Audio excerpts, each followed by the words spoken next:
తాకట్లో ఉన్న మీ బంగారాన్ని విడిపించి ఆ రోజు ఆన్లైన్ రేటుకి కొంటాం. Sharma gold company. నమస్తే, వెల్కమ్ టు సుమన్ టీవీ. నేను పద్మిని. ప్రస్తుతంతో పాటు ప్రముఖ ఆధ్యాత్మికవేత్త, వాస్తు జ్యోతిష పండితులు, లలిత ఉపాసకులు, వాస్తు జ్యోతిష శిక్షణ నిపుణులు బ్రహ్మశ్రీ నానాజీ పట్నాయక్ గారు మనతో పాటు ఉన్నారు. మాట్లాడదాం సార్. నమస్తే సార్. శ్రీమాత్రే నమః. అనుమానం పెనుభూతం మనకు తెలిసినటువంటి విషయమే. అయితే ఈ అనుమానం దాన్ని స్టేజెస్ని మార్చుకుంటూ లేకపోతే దాని తీవ్రతని పెంచుకుంటూ వెళ్తే భరించడం అనేది చాలా చాలా కష్టంగా ఉంటుంది. భార్యను అనుమానించడం, లేకపోతే భార్య అనుమానించడం, లేకపోతే వాళ్ళల్లో అనుకోవటం, అబ్బా ఇంతలాగా నేను టార్చర్ చేస్తున్నాను పార్ట్నర్ని, ఇది కరెక్ట్ కాదు, నేను మారాలనుకుంటున్నాను కానీ మారలేకపోతున్నాను, కంట్రోల్ అవ్వట్లేదు, నా ఎమోషన్ కానీ నా ఫీలింగ్స్ కానీ నాలో మార్పు రావట్లేదు, ఎట్లా దీని నుంచి బయటపడాలి అనేది ఒక ప్రశ్న. ఇట్లా భర్త ద్వారా అనుమానం ద్వారా టార్చర్ ని అనుభవిస్తున్నాను, దీని నుంచి బయటపడటం ఎట్లా అనేది ఇంకో ప్రశ్న సార్. ఈ రెండిటికి నాకు ఈ రోజు ఏదైనా మంచి రెమెడీ చెప్పండి సార్, మన వాళ్ళకి ఉపయోగపడే. తప్పకుండా అండి. ఫస్ట్ అసలు దీనికి ప్లానటరీ పొజిషన్ ఏంటి, దేనివల్ల ఇప్పుడు ఎలా ఉంటుందంటే అనుమానము జాగ్రత్త ఈ రెండిటికి వ్యత్యాసం మనకు ముందుగా తెలియాలి. ఇప్పుడు ఒక తల్లి ఉంది, బిడ్డ కాలేజీకి వెళ్ళేసి వస్తుంది, అమ్మాయి కావచ్చు అబ్బాయి కావచ్చు, వాడు కొంచెం డిఫరెంట్గా ప్రవర్తిస్తున్నాడు అన్నప్పుడు తల్లిదండ్రులు తీసుకునేది జాగ్రత్త. ఇప్పుడు నేను నిన్న ఒక జాతకం చెప్తే పాపం 14 ఏళ్ళ అమ్మాయి లవ్లో పడింది. తల్లికి చెప్పుకుంది, నాన్న నీ ఏజ్ ఎంత, నువ్వు ఇలా చేయకూడదు కదా అంటే ఆ పిల్ల చెప్పినటువంటి ఆన్సర్ ఏంటంటే, మమ్మీ నా క్లాస్లో అందరికీ బాయ్ ఫ్రెండ్స్ ఉన్నారు, నాకు లేకపోతే ఏదో లోపం అనుకుంటున్నారు అందరూ. చూడండి ఎలా ఉంది సమాజం. అంటే 14 ఇయర్స్ ఆఫ్ గర్ల్కి లేకపోతే మిగతా వాళ్ళందరూ కూడా అరే నీకు లేదేంటి, నీకు లేదా, నీకు గర్ల్ ఫ్రెండ్ బాయ్ ఫ్రెండ్ లేడా, అమ్మ అందరికీ ఉన్నారు అంటే షీ డౌట్ హెర్. అంటే ఏంటి, నాకు లేడా, ఎందుకు లేరు, ఎవరైనా ప్రపోజ్ చేసిన వెంటనే ఇప్పుడు యాక్సెప్ట్ చేయాలి, లేకపోతే నేను అందంగా లేనేమో, నేను నన్ను ఎవరూ చూడట్లేదు ఏంటి అనేటువంటిది చుట్టూ ఉన్న వాళ్ళు క్రియేట్ చేస్తారు. నాన్న నువ్వు ఆ మాయలో పడకు అని చెప్పని తల్లిదండ్రులు పిల్లవాళ్ళకి చెప్పాలి. అది మగవాడైనా పురుషుడైనా స్త్రీ అయినా. ఎందుకు, ప్రేమ తప్పని నేను చెప్పట్లే, ఒక యుక్త వయసు వచ్చేసి నువ్వంటూ నీ కాళ్ళ మీద నిలబడేటప్పుడు నీకు ఎవరి మీద ఇష్టం పడి నువ్వు వాళ్ళను పెళ్లి చేసుకోవడమనో, లేకపోతే ఒక ఫ్రెండ్లీగా ఉండేటువంటిది ఒక ఇష్టంగా ఉంటున్నావు అనుకుంటే దట్ ఈస్ డిఫరెంట్ కేస్. కానీ ఈ 14 ఏళ్ళు 13 ఏళ్ళు 15 ఏళ్ళు 16 ఏళ్ళ వయసులో కలిగేవన్నీ కూడా అట్రాక్షన్స్ మాత్రమే అవుతాయి. ఆ అమ్మాయికి అయ్యోయ్యో ఏంటి అప్పుడు అలా నేను అనవసరంగా అలా పడ్డా నేను ఒక 25 ఏళ్ళకి తెలియదు, కానీ అప్పుడు చెప్పేవాళ్ళు ఇప్పుడు చెప్పేవాళ్ళు ఎవరు ఉంటారంటే తల్లిదండ్రులు. కాబట్టి పిల్లలు తల్లిదండ్రులు ఏదైనా చెప్తున్నారు అంటే అది అనుమానము కాదు, వాళ్ళని పూర్తిగా రక్షించేది ఎవరైనా ఉన్నారంటే తల్లిదండ్రులే. ఎందుకంటే వాళ్ళకి ఎవరైనా సరే ఈ భూమి మీద మనకి పరిపూర్ణంగా అంటే ప్యూర్ లవ్ ఎవరైనా ఇస్తారంటే ఓన్లీ తల్లిదండ్రులే. వాళ్ళ తర్వాతేనండి ఆ యొక్క పార్వతీ పరమేశ్వరుల యొక్క అంశ తల్లిదండ్రులు. అందుకే అలా ప్రేమించగలరు, నిస్వార్థంగా ప్రేమించగలరు అనేటువంటి విషయాన్ని చిన్నప్పటి నుంచి పిల్లలకి చెప్పాలి. ఫస్ట్ మనం ఎంతసేపు చదువుకో అని చెప్తున్నాం, కానీ మరి అనిపించవచ్చు. నాకు ఒక వ్యక్తి ఒకసారి క్వశ్చన్ అడిగాడు, సార్ చిన్నప్పటి నుంచి అన్ని చూసుకుంటారు కదా, ఎందుకు ఒక అమ్మాయి ఏమో వెంటనే అబ్బాయి వైపు టర్న్ అయిపోతుంది, ఒక అబ్బాయి ఎందుకు వెంటనే అమ్మాయి వైపు టర్న్ అయిపోతాడు, మరి ఇంత చిన్నప్పటి నుంచి ఇన్ని చూసుకునే వ్యక్తులు అంటే చిన్నప్పటి నుంచి చూసుకుంటుంది వాళ్ళన్న విలువలు చెప్పకుండా పెంచారు.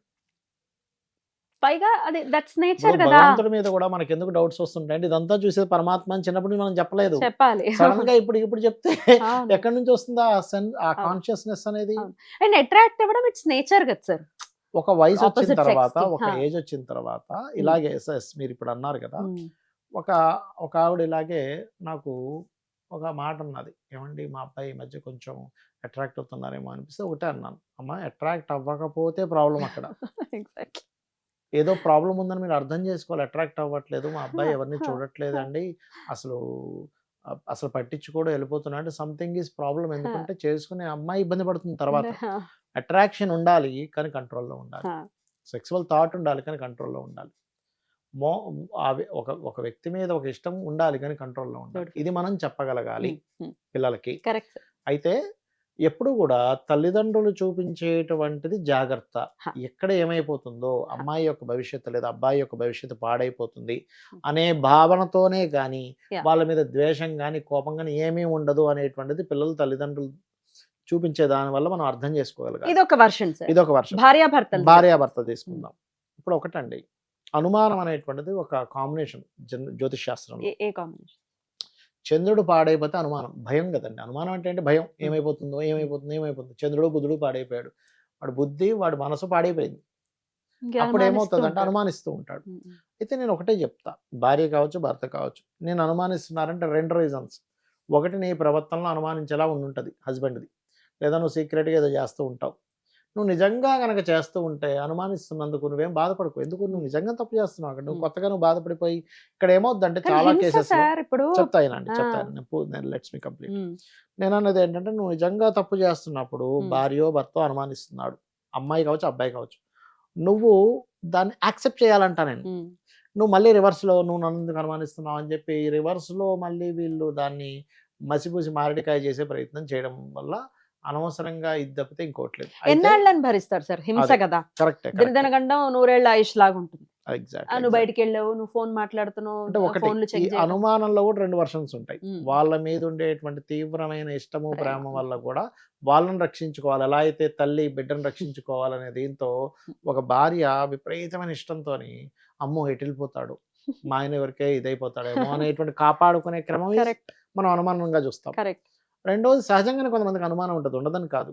సహజంగానే వాళ్ళకేంటంటే సొసైటీలో వాళ్ళు చాలా చాలా విషయాలను చూస్తారు. అంటే ఎలాగా ఎక్కడ చూసినా ఇల్లీగల్ అఫైర్సే చూసారండి వాళ్ళ సొసైటీలో. అంటే నేను ఒక అబ్బాయిని ఒకతను ఇట్లాగే నేను కౌన్సిలింగ్స్ కూడా అప్పుడప్పుడు కూర్చోబెట్టి చెప్పినప్పుడు, ఎందుకు మీకు ఇలా అనుమానిస్తున్నారు, ఆవిడ చాలా మంచిది కదా అంటే, నాకు తెలుసు సార్ ఆవిడ మంచిదని, కానీ అనుమానిస్తున్నారు. ఎందుకు అనుమానిస్తున్నారు అంటే ఆయన చెప్పిన రీజన్ ఒకటి, నేను నా 12వ ఏట నుంచి ఆయనకి 12th ఇయర్స్ ఆఫ్ ఏజ్ నుంచి ఆయన ఇప్పటికి చాలామంది రిలేషన్సే చూశాడంట. అంటే అట్లాగా ఈవెన్ వాళ్ళ ఇంట్లో ఉండేవాళ్ళు రిలేషన్స్ పెట్టుకోవడం ఇల్లీగల్. స్కూల్కి వెళ్తే స్కూల్లో టీచర్ మాస్టర్తో రిలేషన్ పెట్టుకోవడం, కాలేజీకి వెళ్తే కాలేజీలో రిలేషన్స్, ఒకరినొకరు అంతా ఇదే చూశాను సార్. నా మైండ్ అంతా ఏమైపోయిందంటే ఆయన చెప్పడం, అతని మైండ్ అంతా కూడా మొత్తం రిలేషన్సే ఏర్పడ్డాయి, ఎవరిని నమ్మడానికి లేదు అని స్టిక్ అని అయిపోయింది. అయిపోయేసరికి సొంత భార్యని కూడా నమ్మలేకపోతున్నాడు. అలాగే ఒక భార్య కూడా ఒక స్త్రీమూర్తి వచ్చినప్పుడు ఇలాగే ఆయన భరించలాగా ఇట్లాగా నా దగ్గరికి వచ్చి, సార్ ఒకసారి మీరు చెప్పండి అన్నాడు. నేను అంటే అది ఎందుకు వచ్చిందంటే చెప్తాను చూడండి. ఒకసారి నేను జాతకం చూస్తూ దానికి శీలస్థానం అని ఉంటుంది జ్యోతిష్ శాస్త్రంలో. 4వ స్థానం శీలస్థానం. 4వ స్థానం పాడైపోతే వాళ్ళు దాన్ని పెద్దగా తీసుకోరు. ఏమైపోయింది తప్పు కాదనే ఫీలింగ్లో ఉంటారు. ఇష్టం పెరగడం వేరు. ఒక మనిషి మీద ప్రేమ పరిపూర్ణంగా ఒక రకమైన ఫీల్ కలిగి వాళ్ళ కోసమే ఏదైనా చేయడం ఇస్ డిఫరెంట్. కేవలం సెక్సువల్ రిలేటెడ్ వాటి కోసమే అఫైర్స్ పెట్టుకొని కట్ అయిపోతుంటూ చాలా మంది మెయింటైన్ చేస్తుంది. That is different case. అయితే ఈ శీలస్థానం బాగుంది అతన్ని. ఇలాగే ఫోన్ కాల్లో చెప్పినప్పుడు నేనేం చెప్పానంటే, ఏమంటే మీరు చాలా శీలవంతంగా ఉంటారు పురుషుడు మీరు, కాకపోతే చాలా ఇదిగా ఉంటారు అని చెప్తూ వచ్చింది. ఆయన రికార్డ్ చేసినప్పుడు వాళ్ళ ఆవిడకి వినిపించాడు. చూసావా ఇట్లా అన్నారు, నువ్వు నమ్మట్లేదు నన్ను అంటే, అంటే అలా ఏం లేదు అంటే ఒకసారి మనం ఆయన దగ్గరికి వెళ్దాం డైరెక్ట్ అపాయింట్మెంట్కి వచ్చారు. అప్పుడు నేను చెప్పాను, లేదమ్మా మీరు ఇప్పటికిప్పుడు మీరు ఎవరిదైనా జాతకం ఇస్తే ఈయనకి అఫైర్స్ ఉన్నాయో లేవో చెప్పొచ్చు అమ్మా అంటే, ఆమె కావాలని ఇచ్చింది. నేను చూసి చెప్పా కూడా ఉన్నాయి ఉండేవి, ఈయనకి లేవమ్మా ఉండవు అంటే, అలాగా సార్ నాకు ఈయన మీద అనుమానం కదా, ఈయన మీద విపరీతమైన ప్రేమ విపరీతమైన పిచ్చి ఈయనంటే, అందుకు ఆ పిచ్చిలో పడి నేను చేస్తున్నాను నాకు అర్థమవుతుంది. ఆ దీంట్లో నేను ఇతని ఫోన్ చూసేసేయడము, ఎందుకంటే ఆయన చాలా అందంగా ఉన్నాడు పాపం. ఇక్కడ ప్రాబ్లం ఏమవుద్దంటారండి, ప్రాబ్లం ఎక్కడ జరుగుతుంది అంటేనండి, సొసైటీ బాగాలేదు. First point number 1. భార్య కానీ భర్త కానీ ఎవరైనా వాళ్ళకంటే ఎక్కువ అందంగా ఉన్నప్పుడు వీళ్ళకి ఇన్సెక్యూరిటీ ఫీల్ వస్తుంది. అయితే ఇక్కడ నేను చెప్పేది ఒకటే, అలా ఉన్నప్పుడు వాళ్ళ జన్మజాతకంలో ఉన్నప్పుడు వాళ్ళ కర్మను బట్టి వాళ్ళ లైఫ్లో కొన్ని జరిగిపోతుంటాయి ఎంత ఆపుతున్నా కూడా. మీరు కనుక ఇంట్లో ఎవరైతే ఇలా ఉందో మీరు వాళ్ళ మీద అనుమానించడం వల్ల రిలేషన్స్ పాడవుతాయి లేకపోతే రిలేషన్స్ బాగుపడవు. అలాంటప్పుడు మీరు పర్టికులర్గా ఈ రిలేషన్స్ బాగుపడేటువంటి వ్రతం ఏదైనా ఉందంటే రాముడు ఆంజనేయ స్వామికి సంబంధించిందే చేసుకోవాలి. అంటే ఇంట్లో ఆదివారాలు రామ నామ అంటే మా చిన్నప్పుడు మా నాన్నమ్మ చేసేది రామదేవుడు కథ అని చెప్పి చేసేది. రామదేవుడు కథ మీరు వినే ఉంటారు, మీ ఇంట్లో కూడా మీ పెద్దవాళ్ళు చేసే ఉంటారు. చక్కగా రవ్వ లడ్డూలు చేసేవారు. ఇన్ని వారాలను చేస్తారు. అది చేయడము, ఇంట్లో తూర్పు భాగంలో లైట్ గ్రీన్ కలర్ వేసి రాముడు పట్టాభిషేకం బొమ్మ పెట్టాలి అక్కడ. అలా గనక పెట్టినట్లయితే తగ్గుతాయి, అనుమానాలు తగ్గుతాయి, క్లారిటీ పెంచుకోవాలి. అంటే ఏమీ లేదు, ఇప్పుడు నాకు తెలిసి ఇంకొన్ని సంవత్సరాల తర్వాత అనుమానాలు కూడా పోతాయి. ఎందుకంటే చెప్తా వినండి, ఒకప్పుడు చూడండి ఒక 30-40 ఏళ్ల క్రితం లవ్ మ్యారేజ్ అంటే అమ్మో లవ్ మ్యారేజ్ అని పెద్దగా చూసేవారు. ఏమైపోయింది ఇవాళ రేపు? లవ్ మ్యారేజే కరెక్ట్ అనే రేంజ్కి వచ్చేసాం. తల్లిదండ్రులు చాలా స్పష్టంగా నాన్న నువ్వు ఎవరినైనా ప్రేమించావా చెప్పు, చెప్పు మేము చేస్తాం. ఎందుకు మళ్ళీ ఆఖరి క్షణంలో నువ్వు ఏదో చేయడం ఇవన్నీ ఎందుకు, వాళ్ళతో చేసేస్తా అన్నారు. ఎక్కడ దాకా వచ్చేసింది Correct. 30 ఏళ్ళలో. కరెక్ట్. ఇంకో 30 ఏళ్ళ తర్వాత ఏమైపోద్ది అంటే ఎవరైనా ఎవరితో ఎఫ్ఐఆర్ పెట్టుకోవడం ఇట్స్ కామన్ అయిపోద్ది. కాబట్టి ఇంకొక 20-30 సంవత్సరాలు ఈ అనుమానం అనేది ఉంటుంది. దాని తర్వాత అనుమానం ఉండదు, ఇట్ ఇస్ కామన్ లాగా కామన్ లాగా అయిపోతుంది. ఇంకొక 23-30 ఏళ్ళు భరించండి. కాకపోతే మనం పర్ఫెక్ట్ గా ఉండడమే అన్నిటికంటే ఉత్తమం. డెఫినెట్లీ క్యారెక్టర్ ఇస్ ఎవ్రీథింగ్ కదా. Everything, Right. everything. రామదేవుని కథ అన్నిటికీ ఇట్లాంటి సమస్యల్ని ఖచ్చితంగా ఆంజనేయ పరిష్కరిస్తుంది. స్వామి ఉపాసన, సుబ్రహ్మణ్యేశ్వర స్వామి ఉపాసన, Hmm. రామదేవుడి కథ Hmm. అద్భుతంగా పనిచేస్తుంది ఇట్లాంటి వాటికి. Beautiful. అంటే వీళ్ళల్లోని అంటే అనుమానించే గుణాన్ని వీళ్ళలో తీసేస్తుంది. Huh. ఇంట్లో అటువంటివి ఏవి జరగకుండా కూడా చూసుకుంటుంది. అది. చాలా- ఇంకోటి వాయువ్యంలో Hmm. బాత్రూమ్ ఉండకూడదండి. Hmm. ఇలాంటివి ఎక్కువ అవుతాయి, అఫైర్స్ ఎక్కువ అవుతాయి. వాయువ్యంలో బాత్రూమ్స్ ఉంటే దానికి ఒక ఐరన్ పట్టి కానీ Hmm. అల్యూమినియం పట్టి కానీ చుట్టూ వేసేసేయాలి. Hmm. వేస్తే మరి కరెక్ట్ గా వాయువ్యంలో ఉందా లేదా అనేది ఇట్లా పండితులు చూస్తేనే అది చెప్పగలరు. చక్రం వేసి ప్లాన్ గీసుకొని చూసుకోవాలి. చూసుకోవాలి. నేను చూసినటువంటి చాలా కేసెస్ లో వాయువ్యంలో బాత్రూమ్స్ ఉన్నప్పుడు చిన్న పిల్లలు అంటే 13-14 ఏళ్ళ వయసులో పిల్లలు అఫైర్స్. అఫైర్స్ పెట్టుకోవడం, అప్పుడు వాళ్ళకి తెలియక తర్వాత రియలైజ్ అయ్యి అయ్యో అప్పుడు అమ్మ చెప్పింది నాన్న చెప్పింది వినలేదు, పెళ్లిళ్ళై వెనక్కి వచ్చిన వాళ్ళు కూడా ఉంటారు. ఇంపాక్ట్ Wait చేసి, ఉంటుందిగా, Hmm. Life long impact. 14 ఏట లవ్ లో పడి 18 ఏట ఎప్పుడు వస్తుందో అని వెయిట్ చేసి 18 ఏట పెళ్లి చేసేసుకుని హడావిడిగా 2 ఏళ్ళలో మళ్ళీ విడిపోయి అయ్యో నేను అప్పుడంతా ఇన్ఫాక్చుయేషన్లో పెళ్లి చేసుకుని తిరోజు వీడు ఇలాంటి వాడా అని, లేకపోతే అబ్బాయి ఇలాంటిదా అని అబ్బాయి అనుకోవడం, ఇలాంటివి ఆ ఏజ్ లో డెసిషన్ తీసుకునేవి కాదు. డెఫినెట్లీ వాయువ్యాన్ని జాగ్రత్తగా చూసుకోవాలి. తీసుకోవాలి. అద్భుతం సార్, చాలా బ్యూటిఫుల్ గా ఎక్స్ప్లెయిన్ చేశారు సార్. కృతజ్ఞతలు. నమస్తే సార్. శ్రీమాత్రే నమః.